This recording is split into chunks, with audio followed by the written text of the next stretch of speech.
जय हिंद साथियों, स्वागत है आप सभी का एक बार फिर से। उम्मीद है दोस्तों आप सभी बेहतरीन होंगे और आप सभी की तैयारी बहुत शानदार चल रही होगी।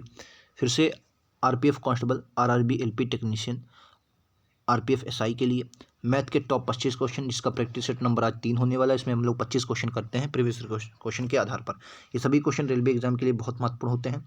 हाँ, क्वेश्चन 25 के 25 आपको देखने हैं और लास्ट में बताना है कि आपने कितना स्कोर किया। ठीक है, बहुत बेहतरीन क्वेश्चन है। 25 के 25 अटेम्प्ट कीजिए, बहुत सरल भाषा में हम लोग इनको समझेंगे। तो बिना देरी के आइए शुरुआत करते हैं। हर प्रकार के इसमें क्वेश्चन है। पहला क्वेश्चन ही आपसे पूछ लिया गया है कि एक विद्यार्थी एक समचतुर्भुज का क्षेत्रफल ज्ञात करना चाहता है। ठीक है, किसका? समचतुर्भुज का, जिसका एक विकर्ण 6 सेंटीमीटर है, वह अन्य विकर्ण 8 सेंटीमीटर मापता है। चतुर्भुज का क्षेत्रफल क्या होता है? तो याद रखेंगे, चतुर्भुज का जो क्षेत्रफल होता है समचतुर्भुज का, होता है 1/2 diagonal first into diagonal second. तो इसका मान रख दिए 1/2। डायगोनल फर्स्ट का मान 6 है, एक का मान दोस्तों डायगोनल 8 है। ठीक है, तो इसमें मल्टीप्लाई करवा देंगे, 2 से काटोगे 4 पर, तो 8 चक्कू 1 मिनट। डायगोनल फर्स्ट और डायगोनल सेकेंड है, हाँ, ये में 4 से 2 से 3 पर, 8 3 24, 24 right answer option number D होगा। क्लियर है? उम्मीद आप लोग समझ गए होंगे। चलिए नेक्स्ट क्वेश्चन को देखते हैं। अगला क्वेश्चन, ये क्वेश्चन थोड़ा टफ हो सकता है लेकिन बहुत सरल क्वेश्चन है। आप इसको समझिए, आपका आंसर आ जाएगा। देखो, उसने क्या दिया, कॉस थीटा बराबर साइन 2 थीटा, और ये जो है मतलब आपस में बराबर दिए हैं। ठीक है, फिर आपको ये इसका मान पूछा है। तो सबसे पहले हम इसको सॉल्व कर लेते हैं, इस वाले को सॉल्व कर। देखो, कॉस थीटा जो दिया है, अगर साइन 2 थीटा दिया है, इसको हम कैसे लिख सकते हैं? छोटा करता हूँ, क्वेश्चन थोड़ा बड़ा होगा, तो पहले इसको सॉल्व कर लेते हैं। तो कॉस थीटा जो है, कॉस थीटा अगर साइन 2 थीटा है, इसको हम क्या लिख सकते हैं? इसको लिख सकते हैं cos cos 90 minus 2 theta, 90 minus 2 theta लिख सकते हैं, कॉस 90 माइनस 2 थीटा। ठीक है, फिर उसके बाद अगर मैं थीटा को कॉमन लेता हूँ, थीटा देखें तो कॉस कॉस आपका कट जाएगा। ठीक, कॉस कॉस आपका कट जाएगा, तो यहाँ के पर कितना बचा? थीटा बराबर 90 माइनस 2 थीटा, 90 माइनस 2 थीटा। ठीक है, और ये 2 थीटा इधर आएगा, ये आपका 2 थीटा इधर आएगा, तो कितना हो जाएगा? 3 थीटा बराबर 90। ठीक है, तो थीटा बराबर 30 अंश।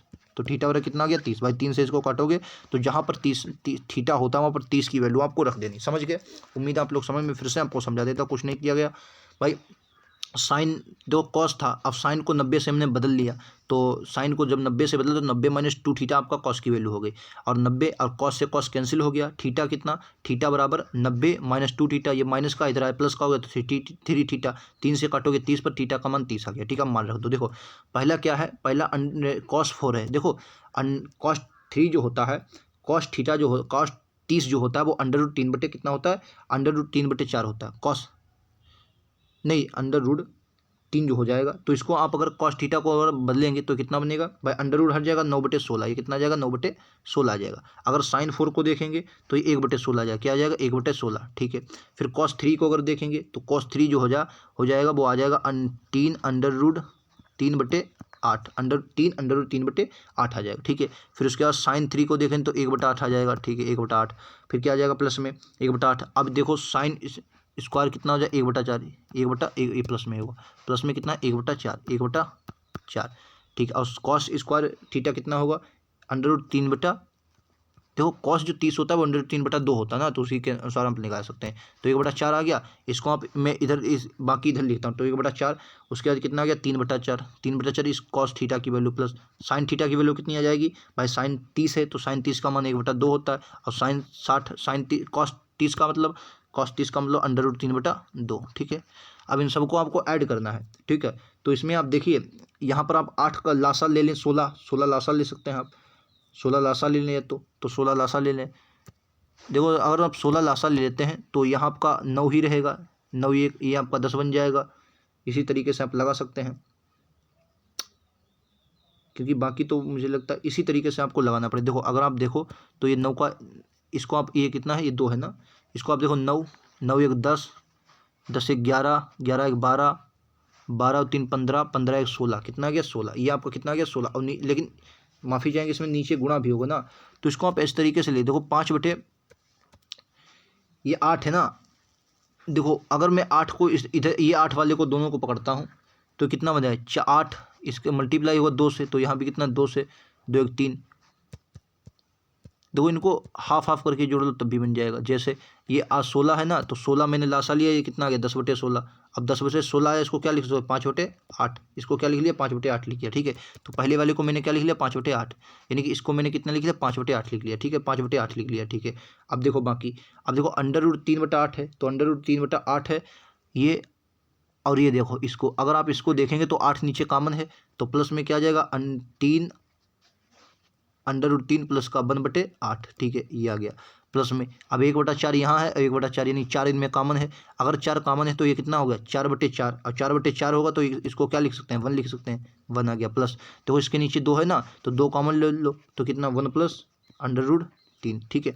अब देखो, अब यहाँ पर आप देखेंगे तो ये 8 और ये 8 कॉमन है, तो 8 कॉमन होगा, तो ये कितना 5 1 6 बन जाएगा, तो ये कितना हो जाएगा 3 प्लस का 6/8, ठीक है, ये 8 आ गया। उसके बाद देखिए ये प्लस का 1 तो यहीं रहेगा और ये भी यहीं रहेगा, तो इसको इतना ही रखिए।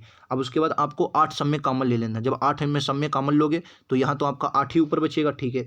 और नीचे आपका कितना बन जाएगा, नीचे ये इसको 8 बनाना है तो यहाँ पर 8 की मल्टीप्लाई, तो यहाँ भी 8 की मल्टीप्लाई, और ऊपर कितने की 4 की मल्टीप्लाई। जब ऊपर 4 की मल्टीप्लाई करवाओगे तो कितना बनेगा, ऊपर अगर 4 की मल्टीप्लाई करवाओगे तो ये 4 ये और 4 √3 ये प्लस का, और प्लस में कितना 4, अगर ऊपर आप जोड़ेंगे तो कितना 4 3 7 ये वाला कितना बनेगा 7 बनेगा, ठीक, ये बनेगा 7 8 6 14 4 18, ठीक है। तो √7 प्लस में 18 और बटेगा कितना 8/8, तो यही आपका आंसर होगा। देखिए तो ये आपका ऑप्शन नंबर बी वाला है, ठीक है। तो इसको अपने आप करेंगे, आप लगा सकते हैं, थोड़ा बड़ा क्वेश्चन हो सकता है लेकिन बहुत सरल क्वेश्चन है, आप इसको अपने आप लगाएंगे तो बहुत आसानी से आप लोग कर सकते हैं, ठीक है। चलिए नेक्स्ट पर चलते हैं। ये बताइए, कह रहा पी एक वस्तु को 280 में खरीदता है और उसे क्यू को 25% के लाभ पर बेचता है। क्यू किसी लाभ पर इसे आर को बेचता है, आर इसे यस को 550 में बेचता है और 40% का लाभ प्राप्त करता है। क्यू ने इसे कितना परसेंट लाभ पर अर्जित किया, ये आपसे पूछ रहा है, ठीक है। क्यू ने कितने लाभ पर अर्जित किया, ये आपसे पूछ रहा है, ठीक है। समझिए क्वेश्चन को दोस्तों। इस क्वेश्चन को कैसे करना, देखो पहले सबसे पहले क्या है, पी एक वस्तु को 280 में खरीदता है और क्यू को 25% के लाभ पर बेचता है, यानी कि क्यू को ये वस्तु कितने में पड़ी, क्यू को कितने में पड़ेगी भाई, कितने की राशि थी, अगर आर 280 की थी और 25% के लाभ हुआ, 25% की फ्रैक्शन वैल्यू 1/4, यानी कि 5/4 में बेची होगी। 4 से काटोगे 14 चक्कू 7 चक्कू 28 70, यानी कि 350 में किसको पड़ी, ये क्यू को पड़ी, क्यू को। अब उसने क्या कहा, क्यू ने इसे आर को बेचा है, किसी लाभ पर नहीं पता, लेकिन आर ने इसे यस को 560 रुपये में बेचता है, जो 40% का लाभ कमाता है। एक बात बताइए, आर के पास कोई चीज़ थी, आर के पास जो 140/100 यानी 40% लाभ, मतलब 140/100 की बेचता, कितने की, और कितने की बिकती है 560 की बिकती है, ठीक है। काटा पीटी कर दो, आंसर आ जाएगा। 0 से 0 गया, 14 चक्कू 56, ठीक है। तो यानी कि आर को ये चीज़ कितने की होगी, आर की जो चीज़ होगी वो 400 रुपये की होगी, 400 रुपये की होगी, नहीं होगी, तब तो उसे 40% लाभ होकर 560 की पड़ी। अच्छा, क्यू के पास ये कितने की थी 350 की, और आर के पास कितने की पहुंची 400 की, यानी कि क्यू ने कितना परसेंट लाभ किया होगा, कह रहा क्यू का लाभ बताना है, तो क्यू ने कितना लिया होगा लाभ 50 का, किस पर 350 पर, 350 पर, परसेंट के लिए क्या लगाना है 100 लगाना है, और उसने न्यूनतम पूर्णांक तक पूछा है, ठीक है। तो देखो अगर 0 से आप 0 करोगे, ये कितना आ गया, 5 से काटोगे 7 पर, यानी कितना आ गया 100/7, और 100/7 कितना 64 98, 14 से 2/7%, यानी 14% राइट आंसर, कितना हुआ 14% राइट आंसर, ठीक है। क्वेश्चन को अपने आप करते जाना है, समझते जाना है, क्वेश्चन आपका लग जाएगा, ठीक है। बहुत बेहतरीन क्वेश्चन है, आपके एग्जाम में ऐसा क्वेश्चन है तो गलत नहीं करना, ठीक है। चलिए नेक्स्ट क्वेश्चन को देखते हैं। अगला क्वेश्चन आप सभी की स्क्रीन पर ये रहा, बताना है राइट आंसर क्या होगा। 21,000 3 वर्षों के लिए 10% चक्रवृद्धि ब्याज की, क्या रहा है 21,000 3 वर्षों के लिए 10% वार्षिक चक्रवृद्धि ब्याज की दर पर उधारित तो मिश्रधन ज्ञात करना है। तो 3 वर्ष हैं, 10% की राशि है। देखो 10% की फ्रैक्शन वैल्यू क्या होती है 10 से 11, यानी कि 10 रुपया अगर थे वो 11 बन जाएंगे, 10 से 11, 10 रुपया से 11, यानी कि अगर मेरे पास 1,000 रुपया रहा होगा तो अब मेरे पास वो 1331 बन गया होगा। ये आपका ये मिश्रधन ही होता है, ठीक है। लेकिन क्वेश्चन ने कहा 21,000 ना भैया था भाई, 1,000 ना था, इससे 21 गुना ज़्यादा, 21,000 था, कितना 21,000 था, 21 गुना ज़्यादा, यानी कि ये भी कितने गुना होगा 21 गुना होगा, ये भी क्या होगा 21 ही गुना हो जाएगा, क्योंकि उसने मिश्रधन पूछा है ना कि आपसे मूलधन। अगर ये 21 गुना हो जाएगा तो हमें क्या चाहिए, हम इसकी मल्टीप्लाई करवा दें 21, तो 21 × 21 हासिल लगा 1, सॉरी 21 × 21 1 हासिल लगा 2, 21 × 63 और 2 65 का 5 हासिल लगा 6, 21 × 63 और 5 68 का 8 हासिल लगा 6, 21 × 21 और 6 27, कितना आ जाएगा 27,851, एक मिनट कुछ गड़बड़ हुआ है, ये 9 होगा शायद। फिर से देख 21 इक्कीस 21 21 तियाँ 63 और 2 65 हासिल लगा 6 21 तियाँ 63 और 6 हाँ 69 होगा 69 ये आएगा 27,951 कितना गया 27,951 आएगा। क्लियर है 27,951 आएगा। बाकी अगले पर चलते हैं 27,951 है। ठीक है नेक्स्ट क्वेश्चन, ये आपको तालिका दी गई है, इसको ध्यान से पढ़िए और बताइए राइट आंसर क्या होगा। कह रहा 2010 और 2012 में किस प्रकार के ट्रक का उत्पादन समान है। 2012 क्या कर रहा है 2012 नहीं 2010 और 2013 ये बताना है इनमें समान किस में है। तो समान देखो 18 17 25 23 12 12। अब देखो ये तो अपने आप लग रहे हैं 12 12, इसमें कुछ देखने की जरूरत नहीं है। सी प्रकार का समान है, प्रकार सी का समान है। ठीक है right answer option number B होगा। चलिए नेक्स्ट पर चलते हैं। ये देखिए एक कार्यस्थल पर एक व्यक्ति अकेले एक कार्य को 32 दिन में पूरा कर सकता है। यदि पूरा स्टाफ अर्थात 6 महिलाएं और 4 पुरुष 6 दिन में कार्य पूरा कर सकते हैं तो अकेले एक महिला पूरे कार्य को करने में कितने दिन में समय लगाए। देखो उसने क्या पूछा है भाई 32 दिन में एक पुरुष क्या है, एक पुरुष पूरे काम को 32 दिन में समाप्त कर सकता है। एक अकेला व्यक्ति एक कार्य को 32 दिन में पूरा कर सकता है। यदि पूरा स्टाफ मतलब क्या होता है 6 महिलाएं 6 यम प्लस 4 पुरुष इस पूरे 6 दिन में कार्य को पूरा करते हैं। कितने दिन में 6 दिन में कार्य को पूरा कर सकते हैं। तो अकेले एक महिला की यहाँ पर क्षमता निकालनी है, आपको आंसर मिल जाएगा। ठीक है अकेले महिला ये 6 यम है। कितना है दोस्तों 6 यम है, याद रखेंगे। काटा पीटी करोगे 2 से काटोगे 3 पर, 2 से काटोगे 16 पर, तो 3 से मल्टीप्लाई 6 तियाँ 18 यम, ये आपका आ जाएगा 18 यम बराबर प्लस में 4 तियाँ 12 पी। ठीक है ये आपका कितना 32 पी आ जाएगा। तो पी से पी कैंसिल करना चल निकलना, ये 12 पी से 16 पी जाएगा तो कितना बचेगा 4 पी। तो 4 पी बराबर कितना है 18 यम है, 18 यम। तो 2 से काटोगे 2 पर, 2 से काटोगे 9 पर, तो पी बटे अगर यम निकालोगे इनकी क्षमता आ जाएगी। तो पी की क्षमता कितनी, यम की क्षमता आ जाएगी 2 और पी की क्षमता कितनी 9 नहीं हाँ यम एक मिनट उल्टा हो गया भाई। पी की क्षमता आ जाएगी 9 और महिला की क्षमता आ जाएगी 2। ठीक है महिला की क्षमता कितनी आ गई 2। अब उसने क्या पूछा है एक महिला पूरे कार्य को करने में कितने दिन लगेगी। अच्छा एक महिला की क्षमता कितनी आ गई 2 आ गई। अब इनमें से इसका मान रख दो। एक पुरुष कितना 9 क्षमता है ना, तो 9 क्षमता है 32 दिन में काम करता था, और एक पुरुष महिला की क्षमता 2 है, तो ये 2 से जाएगा 16 पर, 16 नामा 144 right answer option number B. उम्मीद है आप लोग समझ गए होंगे। ठीक है अगर मैं फिर से अगर आपको समझाना चाहूँ तो देखो यहाँ तक आप लोग समझ गए हो, ये वाला पूरा समझ गए भाई। एक पुरुष अगर किसी काम को, एक मिनट में कलर चेंज करता हूँ भाई, एक पुरुष अगर किसी काम को 32 दिन में पूरा करता है, उसने कहा यदि पूरा, भाई काम तो यही है, यदि पूरा स्टाफ मतलब 6 महिलाएं और 4 पुरुष 6 दिन में काम को पूरा करते हैं। ठीक है तो इनको हमने बराबर कर लिया, यहाँ से पुरुष और महिला की हमने क्षमता निकाल लिया। ठीक है अब उसने कहा कि इस पूरे कार्य को एक महिला, तो पहले मैं ये तो पता चले कार्य कितना है, तो हमें ये पता था एक पुरुष दोस्तों इसे 32 दिन में करता है, और एक पुरुष की क्षमता कितनी थी, तो आप कहेंगे एक पुरुष की क्षमता भाई 9 थी, यानी कि 9 क्षमता से 32 दिन में पूरा काम कर सकता है। ठीक है अब उसने कहा तो एक महिला, तो क्या पूछा एक महिला, यानी कि एक महिला पूरे कार्य को, महिला की क्षमता कितनी है 2, यानी कि 2 और महिला की एक मान लो तो 2 से 16 वगैरह 16 नाम 144 राइट आंसर कितना है बी है।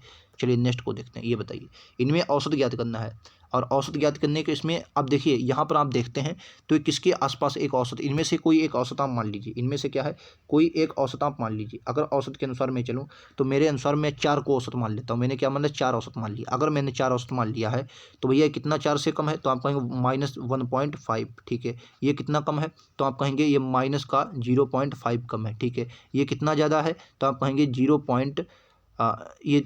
2, ये 0.5 नहीं ये 2, ये कितना कम है दोस्तों 0.75 कम था। ठीक है ये कितना ज़्यादा है, तो आप कहेंगे ये प्लस का 0.75 है। ठीक है प्लस में ये फिर कितना है, ये 7.5 है, यानी 3.5 ज़्यादा है। ये प्लस में कितना है, आप कहेंगे 3.5 ज़्यादा। मैंने औसत 4 माना, 4 से मैं तुलना कर रहा हूँ। ठीक है अब उसके बाद देखिए 3 कितना कम है, तो आप कहेंगे 3 ये माइनस का 1 कम है। ठीक है फिर 4 देखिए 4 तो 0 आ जाएगा, फिर ये कितना 3 कम है, माइनस का 1 कम है। ठीक है माइनस का 1 कम है। अब देखिए जो कटे है उससे काट दीजिए, कैसे कटता है देखो ये 75 प्लस का, ये 75 माइनस का कट जाएगा। ठीक है अब देखो यहाँ से कितना बनेगा, अगर मैं माइनस में सबको जोड़ता हूँ तो 1 2 और 2 1 3, यानी कि यहाँ मेरे पास कितना बना 3.5 माइनस का, और यहाँ पर प्लस का कितना है 3.5 है। प्लस माइनस माइनस कट गया, यानी कि औसत मेरा कितना बनेगा 4 ही बन गया। राइट आंसर क्या है सी है। ठीक है तो इस तरीके से आपका औसत अगर निकाला जाता है तो आप इसको इस तरीके से लगा सकते हैं। ठीक है इनमें से कोई औसत मानिए आप तुलना कर लीजिए, बाकी क्या करना है आपको इन सबको जोड़ देना है,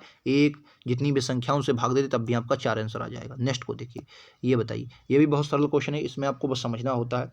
उसने क्या दिया है कि यक्स क्यूब माइनस 1/x³ का मान ज्ञात कीजिए यदि यक्स माइनस 1/x बराबर 5 है। देखो यक्स माइनस 1 अगर -5 है तो सिंपल क्या करना है आपको, इसका ये भाई माइनस में दिया और माइनस में फार्मूला पूछा है तो इसका क्यूब करके और 3 × 5 = 15 जोड़ दीजिए। जैसे इसका फार्मूला अगर मैं निकालता हूँ तो इसका फार्मूला क्या होता है, इसका फार्मूला देखो क्या होता है, a cube plus b cube, यही तो होता है, a cube plus b cube plus 3ab ये होता है, और प्लस a माइनस बी, यही तो होगा।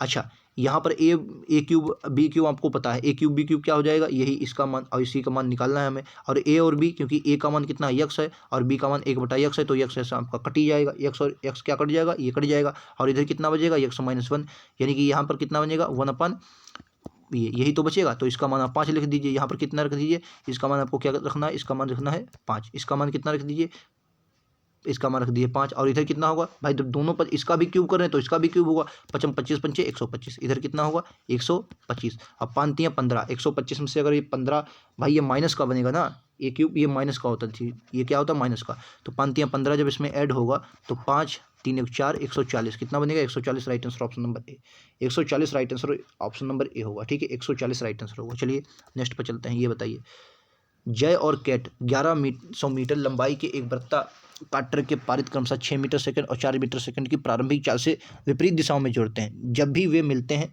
उसी बिंदु से शुरू करते हैं, जय की चाल आधी हो जाती है और केट की चाल 2 गुनी हो जाती है। वे शुरुआत से कितने समय बाद दूसरी बार मिलेंगे। ठीक है देखो चाल बराबर आपको पता है दूरी बटे समय होती है। अगर मैं सापेक्ष चाल यहाँ से ज्ञात करता हूँ, सापेक्ष चाल उसने क्या पूछा, सापेक्ष चाल जब एक दूसरे के विपरीत दौड़ रहे हैं तो आपको पता है जब एक दूसरे के विपरीत होते हैं दोनों का चालें जुड़ जाती हैं, जब विपरीत आएंगे। अच्छा एक बात बताइए 1100 मीटर की दूरी है, ठीक है 1100 मीटर की दूरी है, ठीक है 1100 मीटर की दूरी है और सापेक्ष चाल कितनी होगी 10 होगी, सापेक्ष चाल कितनी होगी 10, अगर 10 से काटोगे तो कितना बचेगा 110, 110 मीटर पर सेकंड, 110 मीटर पर सेकंड क्या आ गई आपकी चाल आ गई, क्या गई चाल आ गई 120 मीटर पर सेकंड। ठीक है 120 मीटर पर सेकंड, सॉरी 110 मीटर पर सेकंड, आपकी चाल कितनी आ गई 110 मीटर प्रति सेकंड। ये बात समझ में आ गया। अब उसने क्या पूछा है, अब पूछा कि चाल जो है अगर वो मिलते हैं तो उसने पूछा है, कहा है कि जय की चाल आधी, जय की पहले चाल कितनी थी 6 थी तो 6 की कितनी हो जाएगी 3, और कह रहा है केट की चाल 2 गुनी यानी पहले 4 थी तो यानी कितनी हो जाएगी अब इसकी 8 हो जाएगी। ठीक है अब उसने क्या पूछा है, अगर अब आप इसकी सापेक्ष चाल निकलते तो 8 × 3 = 11 हो जाएगा, यानी कि वही 1100 मीटर की दूरी अब अगर ये चाल कहते हैं 11 से तो कितना लगेगा 100 सेकंड लगेगा, 100 सेकंड, पहले 110 सेकंड लगता था अब कितना 100 सेकंड। तो उसने कहा है कितने बाद 2 गुनी हो जाती है, वे शुरुआत में कितने समय बाद मिलेंगे, तो पहले कितने में मिलेंगे, तो पहले तो मिलेंगे 110 बाद और बाद में 100 से, तो कुल मिलाकर 210 सेकंड। राइट आंसर क्या है option number D, 210 second right answer होगा। ठीक है 210 सेकंड राइट आंसर हो जाएगा। क्लियर है। चलिए अगले क्वेश्चन पर चलता हूँ। ये बताइए cos theta into sine theta का न्यूनतम मान, तो देखिए ये आपको रटा होना चाहिए, इसका जो मान होता है -1/2 होता है। ठीक है -1/2, इसको अगर आप निकालेंगे देखो cos थीटा और साइन थीटा है, अगर मैं इसमें 1/2 से मतलब गुणा और 1/2 से भाग मतलब 2 से गुणा 2 से भाग कर दूँ तो इसमें कोई दिक्कत तो नहीं, मतलब मैंने 2 से गुणा कर दिया और 2 से इसको भाग कर दिया। ठीक है अगर मैं 2 से इसको मैं गुणा और 2 से भाग करता हूँ तो देखो अगर मैं 2 से भाग करता हूँ तो 2 sin थीटा जो होगा तो 1/2 और जो ये किसमें अब cos थीटा जो होगा ये किसमें बदल जाएगा फिर 1/2 जो होगा और ये cos थीटा, तो ये किसमें आ जाएगा 1/2 साइन थीटा sin 2 थीटा, ये कहा जाएगा sin 2 थीटा। ठीक है sin 2 थीटा आ जाएगा। ठीक है अच्छा sin 2 थीटा का न्यूनतम मान कितना होता है, sin 2 थीटा का मान न्यूनतम -1 होता है और -1 की इसमें गुणा होगी तो 1 - 2। ठीक है ये आप लोग समझ गए होंगे। चलिए नेक्स्ट पर चलते हैं। ये बताइए अब कह रहा है 4 विद्यार्थियों का औसत वजन आपको 30 है, औसत वजन कितना है 30 है, उनमें से 3 का वजन 42, 28 और 24 किलोग्राम है, तो चौथे का वजन आपको निकालना है, किसका चौथे का वजन निकालना है। ठीक है चौथे का वजन निकालना है, तो देखो उसने चौथे का अगर औसत पूछा तो इन सबको जोड़ लो, जोड़ोगे तो 8 × 4 = 12, 12 × 2 = 14, कितना आ गया 14 से लगाए 4 × 2 = 6, 6 × 2 = 8, 8 × 1 = 9, 94 बनेगा, 94 बना। और उसने क्या पूछा है औसत वजन 4 विद्यार्थियों का कितना था 30, अगर 4 का दोस्तों 30 है तो उनका योग कितना होगा 4 × 3 = 12, 120, अगर 120 94 से जाएगा तो कितना बनेगा 26, 26 right answer option number C. भाई 120 में से अगर 94 जाएगा तो 26 ही बचेगा, 26 अगर बचेगा तो right answer option number C होगा। क्वेश्चन नंबर 12, एक खुदरा विक्रेता एक वस्तु पर खरीदार के लिए निम्नलिखित छूटों की योजना करता है, 20% की क्रमिक छूट, 25% की 20% की 2 क्रमिक छूट, 25% की छूट, बाद में 15% की छूट और 40% की छूट। तो बताना है विक्रय मूल्य न्यूनतम होगा, किसमें विक्रय मूल्य न्यूनतम होगा। देखो समझो, मैंने मान लिया कि जो अंकित मूल्य 100 रुपया है, मैंने 100 रुपया मान लिया। अगर 100 रुपया में 80% 80 की 2 दे रहा है, तो या इसका आप या तो सक्सेसिव निकाल लें। सक्सेसिव कैसे निकलेगा, अगर भाई 20% की निकाल रहा तो यानी कि 20 छूट दे रहा था तो -20, फिर क्या है -20 प्लस में 20 गुणा 20 बटे का 100, तो 20 कितना हो जाए -40 और 20 ये कितना होगा 400 में से डबल जीरो जाएगा तो ये -4, तो -4 आएगा तो कितना माइनस माइनस प्लस हो जाएगा, या -44। यहाँ पर कितनी 44 की छूट मिली, यहाँ पर कितनी 44% की छूट मिली। ठीक है, इतनी बात समझ गए। अब देखिए 25 और 15 की निकाल लीजिए, यानी कि यहाँ पर आपको 44% की छूट, यानी कि यहाँ पर 44% की छूट मिलेगी। उसके बाद 25-15 की छूट, तो -25 -15 प्लस का -25 गुणे -15 बटे का कितना है 100 है। ठीक है, तो इसको देख लीजिए, अगर आप इसको देखेंगे तो 25-15 ये कितना हो जाएगा 40, -40 जुड़ जाएंगे और ये प्लस में यहाँ पर माइनस आ जाएगा। देखो 15-15 75 के 5 हाथ से लगा 7, 15 दूनी 30, 30 7 37, दो संख्या पॉइंट 3.75 किसका माइनस का 3.75। अब ये जुड़ेगा 40 3 कितना हो जाएगा 43 पॉइंट -43.75। ठीक है, अब यहाँ पर 40% की छूट है, तो सबसे ज़्यादा छूट किस में है भाई 44% की छूट है, तो ऑप्शन नंबर ए करेक्ट होगा। ठीक है, किन योजनाओं में, किन योजनाओं में तहत विक्रय मूल्य सबसे कम है, तो सबसे कम किस में है, ऑप्शन नंबर ए में है। सबसे कम 20%, क्योंकि उसमें 40% की छूट मिल रहा है। ठीक है, आप इसको 100 से भी कर सकते हैं, 100% से 80 करिए तब भी आपका 20% की जो छूट लीजिए तब भी आपका 44 आएगा और इसमें भी आपका 43.75 ही आएगा। ठीक है, चलिए नेक्स्ट पर चलते हैं। 3 अभाज्य संख्याओं का संयोग, जो संख्याओं का योग है वो 90 है, उनमें से एक संख्या दूसरी से 30 अधिक है, तो उनमें से एक संख्या निम्नलिखित में से कौन सी होगी, ये बताना है। बहुत सरल क्वेश्चन ये भी हो सकता है। तो वो अभाज्य संख्या, 3 अभाज्य संख्या क्या ले लो, तो पहले मैंने संख्या x ले ली, दूसरी क्या करा, उनमें से एक दूसरी से 30% अधिक है, तो मैंने दूसरी x + 30 ले ली, तीसरी क्या ले ली y ले ली। ठीक है, अब उसने क्या पूछा है, इनका योग कितना है, तो उनका योग कितना है 2x + 30 + y। ठीक है, तो कितना होगा 2x + 30 + y बराबर इनका योग कितना 90। अब एक बात बताइए, अच्छा एक बात बताओ, y बराबर क्या लिख सकते हैं, y बराबर 2 लिख सकते हैं, क्यों, क्योंकि जो 3 विषम संख्याएं होती हैं, 3 विषम संख्याएं जो होती हैं उनका योग हमेशा एक विषम संख्या होती है, और 2 को छोड़कर सभी अभाज्य संख्याएं विषम होती हैं। अगर 2 को छोड़ दिया जाए वो सभी अभाज्य संख्याएं क्या होंगी, विषम होंगी। तो अगर मैं 2 को देखता हूँ, 2 को छोड़कर, तो इसलिए मैंने y बराबर 2 लिया है। अगर मैं y बराबर 2 लेता हूँ तो ये आपका कितना 30 2 32 बनेगा, तो 2x - 90 में से 32 जाएगा, कितना बनेगा 29 बचेगा, नहीं 90 में से 32 जाएगा कितना 2x 90 32 तो 8 58 बचा, तो 58 को 2 से काटोगे तो 112 कितना आ गया 29, 112 कितना गया 29। ये 2 है, ये आपको अपने आप सोचना पड़ेगा, इसको बिना सोचे आप नहीं कर सकते। ठीक है, तो 100 बराबर आ गया 29, तो इनमें से एक संख्या क्या होगी, तो 129 है और 30 अगर उसमें तो 59 होगा। ठीक है, तो राइट आंसर कितना है, option number A 59, option number A 59 होगा। ठीक है, 59 इस क्वेश्चन का राइट आंसर है, 59 जो है वो इस क्वेश्चन का राइट आंसर है। चलिए नेक्स्ट पर चलते हैं। ये बताइए, ये भी सरल क्वेश्चन है, आप मतलब इसमें थोड़ा गुणा भाग करनी पड़ेगी वरना सरल क्वेश्चन। देखो अगर आप देखेंगे भाई इसका मान क्या है, ये √5 है, आप अगर इसका निकाल लो, तो अगर मैं इसका स्क्वायर निकालता हूँ तो आपको पता होगा, अगर आप इसका स्क्वायर निकालते हैं तो y² 1/y तो कितना होगा 25 और -2। ठीक है, जो प्लस वाला होता है वो -2 हो जाता है, तो 25 होगा, लेकिन 25 इसका स्क्वायर क्या होता है, इसका स्क्वायर होता है और -2 होता है। ठीक है, इसका स्क्वायर 5 होगा, 5 में से 2 जाएगा तो कितना बनेगा 3, इसका कितना बनेगा, तो ये आपका बन जाएगा 3। ठीक है, अब क्या है, अब इसका एक बार, क्योंकि अब स्क्वायर तो करेंगे नहीं, क्योंकि अगर अब क्या करना है, इसका क्यूब करना है, इसका क्या करना है क्यूब करना है। अब इसका क्यूब कर दीजिए, अगर आप इसका क्यूब करेंगे तो ये क्यूब वही फार्मूला बनेगा, तो अगर आप इसका क्यूब करेंगे तो इसका भी क्यूब करना पड़ेगा। ठीक है, तो इसका क्यूब करें तो y की पावर 6 आ जाएगी, प्लस 1/y की पावर 6 आ जाएगी, प्लस में कितना है, प्लस में आपका 3, और ये तो ये कट जाएंगे क्योंकि 1/, होगा, तो आप इसको रखें या ना रखें। ठीक है, तो प्लस में 3 रख लिया। ठीक है, और प्लस में कितना है, यही इसका मान, और इसका मान आपको दिया कितना है, इसका मान पहले 3 आप लोग ले चुके हैं, इसका मान भाई यही रखेंगे तो इसका मान 3 पहले ले चुके हैं, गुणे में है। ठीक है, और बराबर में 3 3 9 27। ठीक है, तो 3 3 9 अगर आएगा इस माइनस में, तो 27 में से 9 जाएगा तो कितना बचेगा 18, तो इसी का मान तो पूछा था 18, right answer option number A है। ठीक है, मैं थोड़ा शॉर्ट तरीके से बता रहा हूँ, आप इसको अपने आप फार्मूले से सॉल्व करेंगे, बहुत आसानी से हो जाएगा। नेक्स्ट ये बताइए, एक गांव में चुनाव में केवल 2 उम्मीदवार थे, एक दूसरे के खिलाफ चुनाव लड़ रहे थे। एक उम्मीदवार को 43.5% मत मिले और वह 3744 मतों से हार गया। ठीक है, तो विजय प्रत्याशी को कितने मत मिले? एक बात बताइए, मैंने माना 100 मत थे, मैंने कितने माना? 100 मत थे।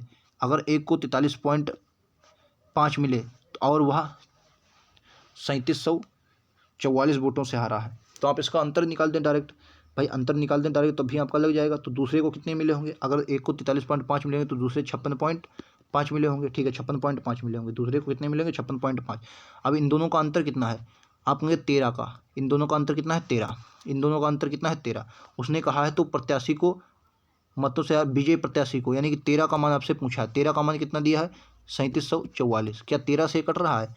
अगर आप देखेंगे 13 से इसको काटो, 13 से इसको काट दो, तो आप अगर 13 से इसको काटोगे, भाई 13 से इसको 13 दूनी 26, 13 39, नहीं कटेगा। 13 दूनी 26, कितना बचा? 11 बचा। 13 ठीक 104, 6 बचा। हाँ 10 बचा ना। 13 ठीक 104, 288। अब 288 और इसकी मल्टीप्लाई करवा दीजिए, 8×5 से कट जाएगा, जीरो वाला आ जाएगा, 8×5 अब इसकी आप मल्टीप्लाई करवा दीजिए तो 16,272 आ जाएगा, 16,272। ठीक है, 288 और 56.5 की मल्टीप्लाई करवा दीजिए, 16,272 आ जाएगा। ठीक है, 16,272 आ जाएगा। 56.5 288 की मल्टीप्लाई करवा देंगे। नेक्स्ट ये बताइए, ये आपको क्वेश्चन दिया गया कि निम्नलिखित में से रोहन द्वारा विभिन्न पदों पर किए गए व्यय को दर्शाता है। रोहन की मासिक आय 50,000 रुपये है, जिसमें से वह 60% विभिन्न खर्चों पर व्यय करता है। स्वास्थ्य, शिक्षा, परिवहन पर कुल व्यय कितना है? तो 60% वह खर्च करता है, तो विभिन्न मदों पर उसने खर्च किया है भैया, ये देखिए 60%। तो उसने क्या पूछा है? क्वेश्चन ने पूछा है, क्वेश्चन देखिए पूरे, स्वास्थ्य, शिक्षा और परिवहन पर एक राशि किया गया कुल व्यय। अच्छा, मतलब स्वास्थ्य, शिक्षा और परिवहन पर सिर्फ आपसे पूछा है। ठीक है, स्वास्थ्य, शिक्षा और परिवहन पर उसने आपसे पूछा है। ठीक है, तो सबसे पहले देखो एक बात बताओ, आप कहेंगे क्या स्वास्थ्य पर कितना खर्च किया है? 1 मिनट। तो आप कहेंगे स्वास्थ्य पर, अगर आप देखेंगे हेल्थ पर दोस्तों ये वाला 24%, हेल्थ पर कितना? 24% स्वास्थ्य पर। शिक्षा, एजुकेशन कहाँ है? एजुकेशन ये वाला 18%, एजुकेशन पर कितना दोस्तों? 18%। स्वास्थ्य, शिक्षा, परिवहन मतलब ट्रांसपोर्ट पर कितना? ट्रांसपोर्ट 4 पर नहीं 14% होगा। ट्रांसपोर्ट पर कितना है दोस्तों? 14%। ठीक है, तो इन सबको जोड़ लीजिए, इन सबको जोड़ोगे तो 8 8 16 और 4 1 5 56%। यहाँ से कुल मिलाकर कितना है? 56%। अच्छा एक बात बताओ, अब जो 56 आया है ये किसका निकलना है? उसने 50,000 का 60% खर्चा करता है ना, और 60 भाई 50,000 का 60% उसका 56% निकालोगे तब आपका आंसर आएगा। ठीक है, तो 50,000 1 2 3 4 उसका 60% निकालो। ठीक है, और उसका 56%। ठीक है, क्लियर है? चलिए काटा पीटी कर दिए, आंसर आ जाएगा 1 2 3 4 1 2 1 2 3 4। ठीक है, अब देखो 6 से मल्टीप्लाई इसकी करवा दो, 6 पंचे 30, इसकी 6 पंचे 30 करवा दिए तो 30 आ गया, तो 300। अब 3 की मल्टीप्लाई, 3 छक 18 और 3 पचे 15 और 2 जीरो, 15,800। राइट आंसर क्या होगा? 1 मिनट, कुछ गड़बड़ हुआ है भाई। उसका 60% पहले आपको निकालना, 30,000 आएगा। स्वास्थ्य पर किया 24%,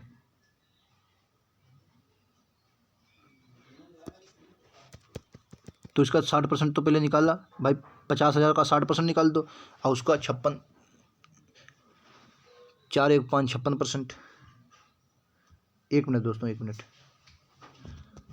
ऑप्शन नहीं है।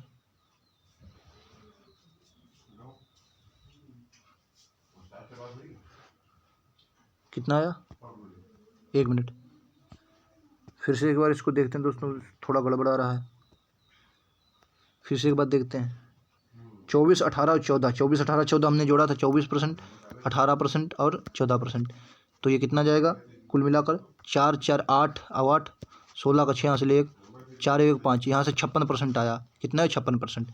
अब ये कितना है? 50,000 रुपये थे। 50,000 में से 60% विभिन्न खर्चों पर, मतलब 60% व्यय करता है, तो 60% इसका निकाल लो, तो 60%, और 60% का जो निकलेगा वो निकलो 56%। 60% का कितना? 56% बटे का 100। एक बार फिर से देखते हैं दोस्तों, तो 1 2 3 4 1 2 3 4 6 पंचे 30। अब 3 की मल्टीप्लाई इसमें करवा दिए, 3 छक 18 3 पचे 15। ठीक है, 3 पचे 15, 15,800 आ रहा है यार। ऑप्शन नंबर 1, 6 18 5 15 16, हाँ सही तो है यार। ऑप्शन नंबर से 16,800, 16,800 आएगा इस क्वेश्चन का राइट आंसर। ठीक है, 16,800 आएगा। ठीक है, चलिए नेक्स्ट पर चलते हैं। अगला क्वेश्चन देखिए, इस क्वेश्चन को देखिए, कह रहा ए और बी अलग अलग काम को 15 दिन में 20 दिन में समाप्त कर सकते हैं। ए काम शुरू करता है और बी पाँचवें दिन उसके साथ लग जाता है। पूरा काम समाप्त होने में कितने दिन लगेगा? ठीक है, तो देखो ए 15 दिन में करता है और बी दोस्तों 20 दिन में करता है। दोनों का लासा 60 आ जाएगा, 15 चक्कू 60, इसकी क्षमता कितनी आ जाएगी? 3 आ जाएगी। ठीक है, तो उसने क्या पूछा है भाई, जो बी है वो आपका 5वें दिन आता है। ठीक है, अगर बी 5वें दिन आता है तो एक बात बताइए, पहले 4 दिन में तो ये काम करेगा। अगर 4 दिन में 4 की क्षमता से काम करेगा तो 16 काम कर देगा। ठीक है, 16 काम पूरा उसने कर दिया। ठीक है, अब 5वें दिन क्या आया, अगर 16 काम चला गया दोस्तों तो कुल काम अब कितना बचा भाई? 16 काम तो चला गया। 16 काम हुआ कितने दिन में? 16 काम अगर दोस्तों मैं 60 में से निकाल देता हूँ तो मेरे पास अब कितना बचा?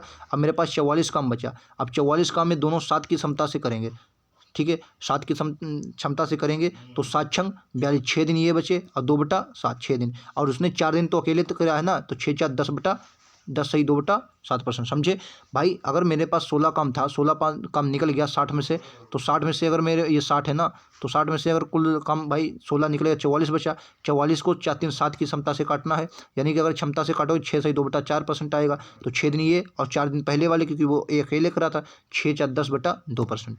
नेक्स्ट ये देखिए, ये बताइए, ये भी बहुत सरल क्वेश्चन है, आपको इसमें बस मान रखना है। इसके मान रखोगे आपका आंसर आ जाएगा। ठीक है, तो पी और क्यू एक दूसरे को आपको बटे में करना है। क्या है? पी और क्यू के एक दूसरे को बटे में करना है। ठीक है, देखो इसमें आपको पी और क्यू एक दूसरे के बटे में करना है। या तो इसका 10 के, देखो ये आपका 10 का मान निकलेगा। ये क्या है? ये 10 का मान निकलेगा।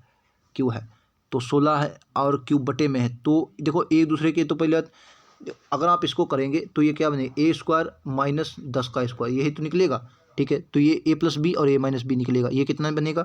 अगर आप इसको देखेंगे ये क्या बनेगा? अगर मैं पहले को इसको देखता हूँ, ये बनेगा यक्स प्लस 10 और यक्स माइनस 10, ये बनेगा। ठीक है, और नीचे वाले को देखोगे तो यक्स प्लस 4 और ये क्या बनेगा? X minus 4। ठीक है, अच्छा एक बात बताइए आप कहेंगे, अगर मैं इन सबको भाई क्यू नीचे है, यक्स प्लस 10 नीचे लाता हूँ तो यक्स प्लस 10 जानते हैं कहाँ रुकेगा? ये ऊपर जाएगा। यक्स प्लस कहाँ पर जाएगा?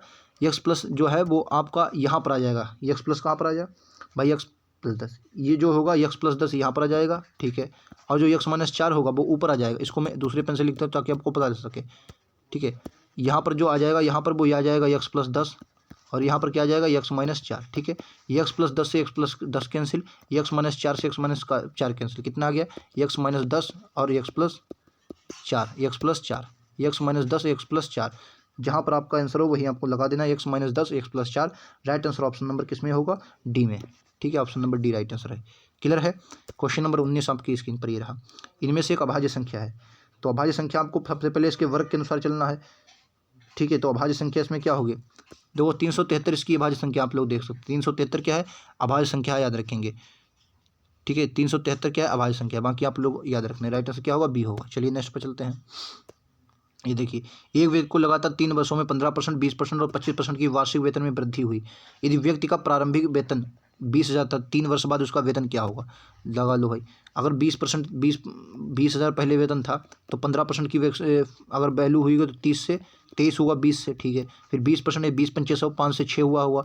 ठीक है, फिर कह रहा 25% यानी 4 से 5 हुआ। ठीक है, मल्टीप्लाई कर दीजिए, जहाँ पर कटे काट लीजिए। देखो 5 से 5 कैंसिल। ठीक है, 20 से ये 20 कैंसिल, यहाँ पर लेकिन 10 है, ये 1,000 बन गया। ठीक है, और कुछ कटेगा? 2 से ये 2 पर, 2 से ये 3 पर, 2 से कितने पर? 5 पर, तो ये कितना बना? 500। 500 की मल्टीप्लाई 23 से करोगे तो 23 पंचे कितना आ गया? 5 3 15 के 5 हासिल लगा 1, 5 दूनी 10 और 1 11। उसने पूछा 3 साल बाद उसका कुल वेतन कितना होगा, लेकिन इसकी 23 से मल्टीप्लाई भी करना है। देखो इसकी 115, 15 की 3 से मल्टीप्लाई करवाओगे तो कितना? 5 3 15, 11 3 33 और 1 34, 34,500। ठीक है, right answer option number C होगा। नेक्स्ट क्वेश्चन पर चलते हैं। ये बताइए 21, 56 और 27 का चतुर्थानुपाती बताइए। 21, 56 और 27 का चतुर्थानुपाती। देखिए चतुर्थानुपाती जब भी पूछा जाता है तो 21:56 समानुपात 27 अनुपात यक्स, पास पास वाले की गुणा दूर दूर वाले की गुणा। ठीक है, तो पास पास वाले की गुणा करवा दीजिए। 56 गुणे 27 हो जाएगा। क्या आ जाएगा? 56 गुणे 27 बटे में आपका 21। ठीक है, काटा पीटी कर दीजिए, आंसर आ जाएगा। तो 7 से काटोगे 3 पर, 7 से काटोगे 7 × 56, 3 से काटोगे 3 9 27, 9 × 72। ये 72 right answer option number A होगा। ठीक है, 72 इसका राइट आंसर होगा। चलिए नेक्स्ट पर चलते हैं। ये बताइए 6 और 8 का तृतीयानुपाती आपको बताना। 6 और 8 का तृतीयानुपाती, 6 और 8 का तृतीयानुपाती जब भी पूछा जाता है तो क्या करना है? 18 गुणे, ये क्वेश्चन देखिए इसमें आपको 6 और 18 का तृतीयानुपाती पूछा है तो 6 18, तृतीय अनुपाती पूछा जाए तो 18 को डबल करना है और यक्स पास पास वाले की गुणा दूर दूर वाले की गुणा, तो यहाँ आपका जाएगा 18 गुणे 18 बटे में 6 गुणे यक्स, ठीक है। तो 6 से काटोगे 3 पर, 18 3 54, तो यक्स हो रहा है कितना आ गया 54। Right answer option number B है। नेक्स्ट को देखिए, ये बताइए राइट आंसर क्या होगा। कह रहा 14 सेंटीमीटर व्यास वाले 10 सेंटीमीटर ऊंचाई वाले बेलन के वक्र पृष्ठीय क्षेत्रफल का संपूर्ण पृष्ठीय क्षेत्रफल से अनुपात बताना है, ठीक है। अच्छा, अगर व्यास 2r दिया है तो यानी कि r कितना हो जाएगा, r आपका 7 हो जाएगा बस। अगर r बराबर 7 आपको पता चलेगा, फिर आपको आंसर पता चलेगा। बेलन का वक्र पृष्ठ क्या होता है, बेलन का वक्र पृष्ठ होता है 2πr, 2πr, एक मिनट, 2πrh होता है, ठीक है। और जो आपका संपूर्ण पृष्ठ होता है वो 2πr एच प्लस आर होता है, ठीक है। तो 2πr से 2πr कैंसिल, एच का मान 10 आ गया और यहाँ पर कितना आ गया 10 और 7 17, ठीक है। 10/17 right answer option number C होगा, ठीक है। चलिए नेक्स्ट पर चलते हैं। ये बताइए राइट आंसर क्या है। मुकेश एक वस्तु के 80% भाग को 20% के लाभ पर, शेष भाग को 5% की हानि पर बेचता है और इस प्रकार 9300 का लाभ अर्जित किया। मुकेश के लिए वस्तु का क्रय मूल्य क्या था, बताएंगे राइट आंसर क्या होगा। इस क्वेश्चन को देखिए दोस्तों, ये भी क्वेश्चन बहुत सरल हो जाएगा। मैंने मान लिया क्रय मूल्य आपका यक्स है, ठीक है। यक्स का 80% भाग, तो यक्स का अगर आप 80% निकालेंगे तो पहले यक्स लिया और यक्स का 80% कितना आ गया 4/5 आ गया, उसका 20%, तो इसमें लाभ आपको नहीं, सिर्फ 20% की फ्रैक्शन वैल्यू लिखिए, तो 20% की फ्रैक्शन वैल्यू 1/5 आएगी, ठीक है। शेष की 5%, तो शेष 5% क्या होगा ये लेकिन उसमें माइनस होगा क्योंकि हानि हुआ है, तो माइनस हानि यानी कि हानि 5% हो जाएगी, तो कितनी आ जाएगी, शेष का 5%। हानि पर बेचता है, ठीक है, तो हानि पर मतलब 5% की हानि 1/20 आ जाएगी, ठीक है। भाई देखो मैंने क्या माना भाई 80% तो 20% 1/5 ही तो होता है, तो 1/5 आ गया। अब बराबर में कुल मिलाकर कितना पैसा बका है, तो आपको 9300 में बेचना है। काटा पीटी कर दो, आंसर आ जाएगा। देखो यहाँ से 25 आएगा और यहाँ पर 20 पंचे 100 आ जाएगा, ठीक है। तो इन सबको भाग करोगे या कितना आ गया 15x बटे का, ये आपका 100 आ जाएगा, ठीक है। तो यहाँ पर कितना आ गया 9300, काटोगे यक्स का मान निकल आएगा, ठीक है। यक्स का मान कितना है 62,000, यहाँ से यक्स का मान निकाल लेंगे 62,000, इस क्वेश्चन का राइट आंसर, ठीक है। चलिए नेक्स्ट पर चलते हैं। ये बताइए राइट आंसर क्या होगा। 2016 से 2021 के दौरान किस वर्ष चावल का उत्पादन सर्वाधिक रहा। तो चावल का उत्पादन, चावल कौन सा है, तो ए बी सी में चावल का उत्पादन मतलब सब में ए बी सी में दिया है। तो आपको बताएं 2016 से 2021 के दौरान किस वर्ष चावल का उत्पादन सर्वाधिक रहा। ए बी सी चावल का उत्पादन लाख टन 3 राज्यों में है, 3 राज्य, तो इसमें राज्य नहीं पूछा आपको, कुल मिलाकर पूछा है, कुल मिलाकर। तो आप यहाँ पर देखेंगे तो ये कितना बनेगा, यहाँ देखिए 50 दूना 100 में मेरे हिसाब से बनेगा, क्योंकि 45 है और 55 है। यहाँ पर देखिए अगर मैं देखता हूँ तो 55 है, 50 है और 45 है, तो 5 5 10, 5 5 10, 4 14 और 1 15, 150, ये कितना बनेगा 150 बनेगा, ठीक है 150। दूसरे वर्ष में देखिए 2019 वाले में ये 2016 हो गया, 16 के बाद 2016 से 2021 के दौरान, इसमें अब आपको एक बात बताइए, उसमें 4 ही वर्ष देखिए, 2021 का देख लीजिए, 2018, 2019 और 2020 का, क्योंकि 4 ही ऑप्शन है। तो 2021 का अगर आप देखेंगे तो कितना बनेगा, ये 55, 50 और 40 कितना बनेगा 145, ठीक है 145। अगर आप देखेंगे फिर उसके बाद किसका देख लीजिए 2019 का देख लीजिए, बी ऑप्शन है। तो 2019 का कितना बनेगा, ये आपका 2019 में देखिए 45 55 60 160 आ जाएगा, 160 आ जाएगा, ठीक है। ऑप्शन 2018 देख लीजिए, 2018 का कितना है 2018 50 55 50 60, तो 55 50 60 कितना है 165 है, ठीक है 165। उसके बाद 2020 का देख लीजिए, 2020 का 155 बनेगा, ये कितना 155। तो सबसे कम उसने पूछा ना कि दौरान चावल का सर्वाधिक उत्पादन किसका 100, ये आपका आ जाएगा सर्वाधिक उत्पादन 2018 का कितना है दोस्तों, 2018 का जाहिर सी बात है 165 है, ठीक है। तो ऑप्शन नंबर सी होगा, आप इससे जोड़ सकते हैं। ये प्रश्न थे आज के। प्रश्न कैसे लगा कमेंट सेक्शन में जरूर बताएं। धन्यवाद दोस्तों।